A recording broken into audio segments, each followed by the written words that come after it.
Menjelang 10 hari sebelum Lebaran, perputaran uang di Kabupaten Musi Banyuasin meningkat hingga 80%. Hal ini disebabkan banyaknya masyarakat yang melakukan transaksi penarikan uang tunjangan Hari Raya Idul Fitri. Bahkan pihak Bank Sumsel Babel cabang Sekayu menyiapkan uang pecahan sebanyak 5 miliar yang habis dalam waktu kurang lebih 2 minggu. Hal ini diakui pihak Bank Sumsel Babel cabang Sekayu.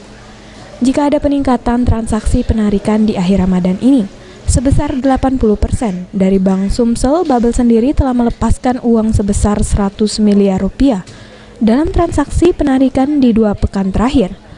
Maka hal ini berdampak positif pada perekonomian rakyat terutama di sektor makan dan minuman. Ada peningkatan nggak peredaran mata uang selama di bulan Ramadan ini?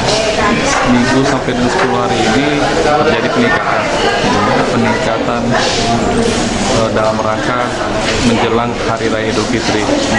Yang jelas di kita mungkin ada 80% transaksi dibanding hari-hari biasanya di 10 hari menjelang Idul Fitri ini. Itu bisa dilihat dari mana, Pak?